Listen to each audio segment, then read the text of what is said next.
राजा की है जो पैदा होने पर तो काफी कमजोर होता है, लेकिन वो अपने आप को साबित करता है कि एक राजा बनने की सारी काबिलियत उसके अंदर है। तो इस कहानी की शुरुआत में हम एब के एक छोटे से कबीले को देखते हैं, जहाँ का राजा सिमोन आज पिता बनने वाला था। राजा खुशखबरी के इंतजार में बाहर अपने प्रजा के साथ खड़ा होता है कि तभी वहाँ पर राजा का सलाहकार व्लादिमीर आता है, जो राजा को बताता है कि महाराज हमारे सामने एक समस्या आ गई है। राजा को उसकी कोई भी बात समझ में नहीं आती, इसीलिए वो खुद ही रानी के कक्ष में जाता है, जहाँ वो अपने प्यारे से बेटे को देखकर काफी खुश होता है, जो काफी स्ट्रॉन्ग और उसी की तरह हेल्दी था। तभी उसका सलाहकार व्लादिमीर उसका दूसरा बेटा दिखाता है, जो काफी दुबला पतला और कमजोर था। वो उसके दूसरे बेटे को दिखाते हुए कहता है कि महाराज आपके इस बेटे ने पहले जन्म लिया है और खानदानी परंपरा के मुताबिक खानदान का पहला वारिसी राजा बनेगा। राजा अपने बड़े बेटे को देखकर काफी उदास होता है, क्योंकि वो काफी छोटा और कमजोर था और वो जानता था कि प्रजा कभी भी इसे अपने राजा के रूप में स्वीकार नहीं करेगी। तभी वहाँ राजा की जादूगरनी जो एक विच होती है वो वहाँ पे आती है। वो राजा को दिलासा देते हुए कहती है कि महाराज आप चिंता न करें, इसमें आपकी कोई गलती नहीं, ये तो प्रकृति का दोष है और ये इतना कमजोर है कि कोई भी इसे कभी अपना राजा स्वीकार नहीं करेगा। और इसीलिए राजा व्लादिमीर को उसे मारने के लिए कहता है। पर जब व्लादिमीर उस छोटे राजकुमार को मारने जाता है तो उस छोटे से बच्चे की मासूमियत देखकर उसका माइंड चेंज हो जाता है और वो उसे नहीं मारता। पर जब वो उसे छोड़कर वहाँ से जाने लगता है तो वो राजकुमार रोने लगता है। इस पर व्लादिमीर उसे चलना सिखाता है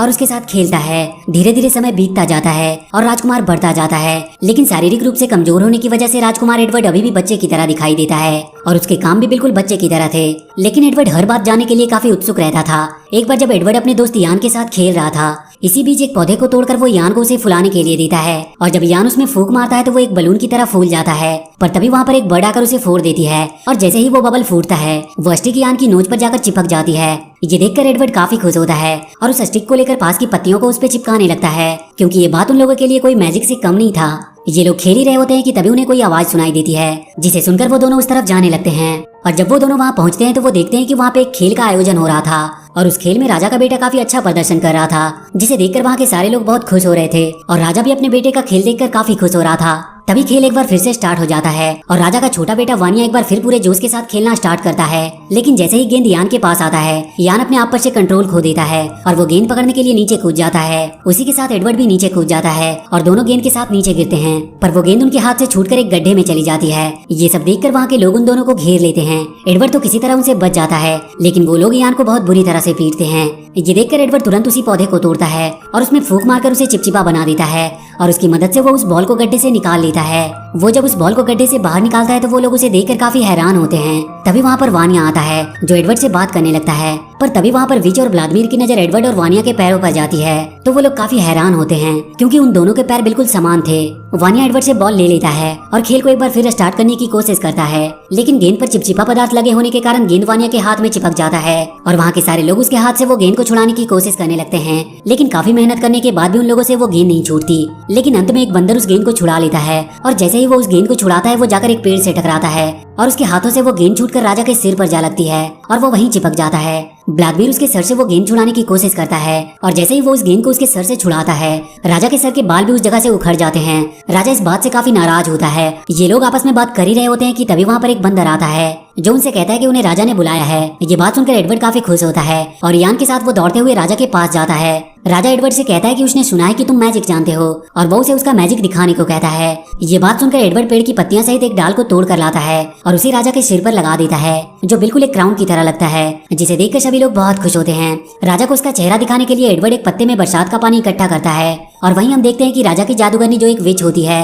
वो मौका पाकर वहाँ से निकल जाती है। इधर एडवर्ड उस पानी से भरे पत्ते में राजा का उसका चेहरा देखने को कहता है और जैसे ही राजा उसमें अपने आप को देखता है वो खुद को देखकर घबरा जाता है, क्योंकि इससे पहले कभी उसने अपने आप को देखा नहीं था। तो एडवर्ड राजा सिमोन से कहता है कि डरने की कोई बात नहीं और वो एक बार फिर से उसमें अपने आप को देखता है और इस बार वो अपने आप को देखकर काफी खुश होता है। इसके बाद एडवर्ड राजा के लिए एक झूला बनाता है और राजा सिमोन को उस पर बैठने के लिए कहता है। इधर वो विच अपनी काली शक्तियों से बहुत सारे मधुमक्खियों को पैदा करती है और उन मधुमक्खियों को वहाँ के सभी लोगों पर छोड़ देती है। इधर राजा को झूले पर झूलने में काफी मजा आ रहा था कि तभी वहाँ पर बहुत सारी मधुमक्खियां उन पर हमला कर देती है, जिसकी वजह से वहाँ पर भगदड़ मच जाती है और राजा वहाँ से नीचे गिर जाता है। ये देखकर वानिया एडवर्ड को भी वहाँ से नीचे गिरा देता है, पर इस बात से राजा वानिया पर काफी गुस्सा करता है और इसी बात से नाराज होकर वानिया वहाँ से चला जाता है। और वहीं हम एडवर्ड को देखते हैं, जो नीचे गिरने की वजह से काफी वीक फील कर रहा था। तभी उसके पास यान आता है, जो उसकी मदद करना चाहता था, लेकिन काफी दूर होने की वजह से वो उसकी मदद नहीं कर पाता। तो यान वहाँ से आगे की ओर बढ़ता है और इसी दौरान वो एक गड्ढे में गिर जाता है और जब एडवर्ड उस गड्ढे से बाहर निकलता है तो उसे दो ऑस्ट्रिच मिलते हैं, जो काफी सुंदर थे और साथ ही उसे वहाँ पर बहुत सारे जंगली जानवर जानवर दिखाई देते हैं, जिसे देखकर एडवर्ड काफी खुश होता है। पर तभी वो देखता है कि कुछ जंगली भेड़िए तेजी से उसकी तरफ बढ़ रहे थे, तो वो वहाँ से भागने की कोशिश करता है, लेकिन वो पीछे की ओर जाने लगता है,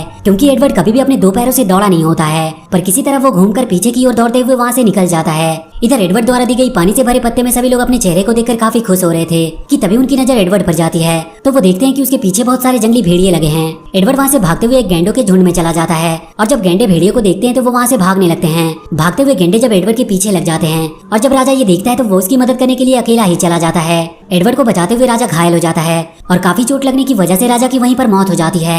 लेकिन मरने से पहले राजा उसे ये बता देता है कि वो उसी का बेटा है और वानिया उसका छोटा भाई है। ये बात सुनकर वानिया जरा भी खुश नहीं था। वानिया अपने डैड को लेकर वहाँ से चला जाता है। एडवर्ड को जब इस बात का पता लगता है कि वो राजा सिमोन का बेटा है, तो वो काफी हैरान होता है। राजा के मौत के बाद वानिया के राजा बनने की तैयारियां शुरू होने लगती है, और वहाँ के लोग भी अपने नए राजा के रूप में वानिया को पाकर काफी खुश लग रहे थे। वहीं एडवर्ड और यान उस पेड़ के नीचे जंगल में होते हैं। तभी आसमान में बिजली चमकने लगती है, और एक बिजली आकर सूखे पेड़ पर गिरती है, जिससे उसमें आग लग जाती है। एडवर्ड सभी चीजों को जानने के लिए काफी उत्सुक था, इसीलिए वो आग को देखकर काफी खुश होता है और जाकर जलते हुए पेड़ की टहनी को पकड़ लेता है, जिससे वो जल जाता है, क्योंकि उसे मालूम नहीं था कि वो आग से जल सकते हैं। इसके बाद वो आग से खेलने लगता है। तभी आसमान से एक बहुत बड़ा हॉल स्टॉर्म आता है, जो काफी स्ट्रॉन्ग था। उस हॉल स्टॉर्म के रास्ते में जो कुछ भी आता है वो उसे अपने अंदर खींच लेता है, जिसमें एडवर्ड भी उसके अंदर चला जाता है।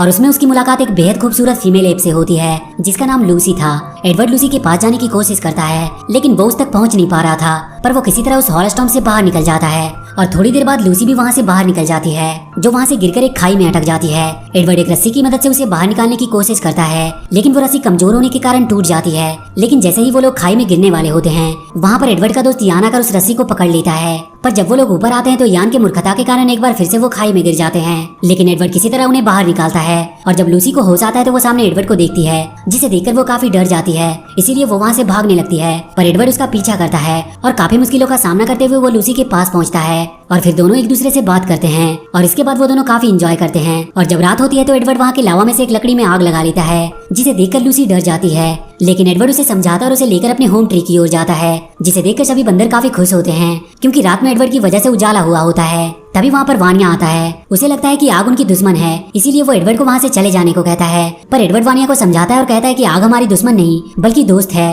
और वो एक एक करके बहुत सारी लकड़ियों में आग जलाकर उन्हें दिखाता है, लेकिन विच सभी को एडवर्ड के खिलाफ भड़का देती है, जिसकी वजह से सभी लोग एडवर्ड को वहाँ से मारकर भगा देते हैं। तो वो दोनों एक गुफा में जाते हैं, जहाँ उन्हें एक भेड़िया मिलता है, पर एडवर्ड उस आग की मदद से उसे भगा देता है, और वो दोनों रात को उसी गुफा में रहते हैं। एडवर्ड बहुत सारी लकड़ियों की मदद से वहाँ पर काफी उजाला कर देता है। अगली सुबह लूसी और एडवर्ड मिलकर शिकार करते हैं। रात में लूसी जब गुफा में पत्थर को पत्थर से टकराती है तो उसमें से चिंगारी निकलती है। ये सब देखकर एडवर्ड उस चिंगारी से आग पैदा करता है, और इसके बाद वो लोग डेली शिकार करते हैं और रात वो गुफा में ही बिताते हैं। एक दिन लूसी और एडवर्ड अपने शिकार को कच्चा खा रहे थे, तो एडवर्ड एक मरे हुए शिकार को आग में डाल देता है, और जैसे ही शिकार आग में पकने लगता है तो उसकी खुशबू पूरे जंगल में फैल जाती है, जिसकी वजह से सारे बंदर उसे खाने के लिए काफी एक्साइटेड हो जाते हैं, और सभी लोग उसे खाने के लिए एडवर्ड के पास चले आते हैं। लूसी उन्हें वहाँ से भगाना चाहती थी, लेकिन एडवर्ड उसे ऐसा करने से मना करता है, और इसके बाद सभी लोग मिलकर खाना खाते हैं और रात वहीं गुफा में बिताते हैं। और वो लोग वहाँ पर खूब मस्ती करते हैं। सभी लोग काफी खुश थे, और उधर राजा वानिया कई दिनों तक अकेले ही पेड़ पर बैठा होता है। वहाँ के सभी लोग एडवर्ड के साथ रहकर काफी होशियार हो गए थे, और वहाँ पर बड़ी बड़ी लकड़ियों को जलाकर वो काफी मात्रा में आग जला रहे होते हैं। वहाँ पे धीरे धीरे एक बस्ती बनकर तैयार हो जाती है।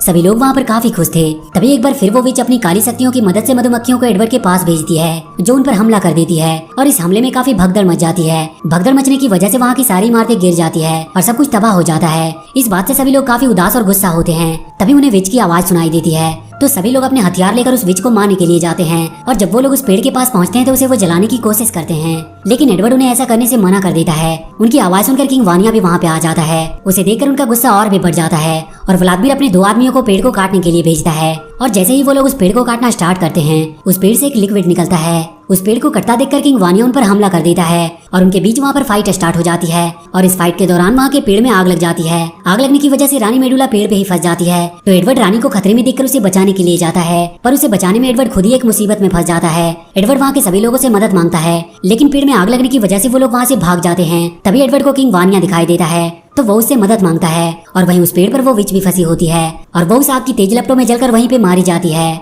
इधर वानिया एडवर्ड को बचा लेता है, लेकिन उनका घर पूरी तरह से जलकर बर्बाद हो गया था। वानिया को अब अपनी गलती का एहसास होता है और वो एडवर्ड को बताता है कि वो और विच मिलकर उसे मारना चाहते थे, लेकिन अब वो एडवर्ड को अपने बड़े भाई के रूप में स्वीकार कर लेता है और वो दोनों एक दूसरे के गले मिलते हैं। लेकिन अपने घर को बर्बाद देकर वो काफी दुखी होते हैं। सभी को दुखी देखकर एडवर्ड उन्हें एक दूसरे घर के बारे में बताता है और उन्हें लेकर उस नए घर की ओर निकल जाता है। और एक काफी लंबा रास्ता तय करने के बाद वो लोग एक बहुत सुंदर जंगल में पहुंचते हैं, जहाँ का नजारा देखकर सभी लोग बहुत खुश होते हैं। और इसी के साथ ये मूवी यहीं पर खत्म हो जाती है। तो वीडियो अगर अच्छी लगी हो तो please do like and share the video and please subscribe to my channel and press that bell icon.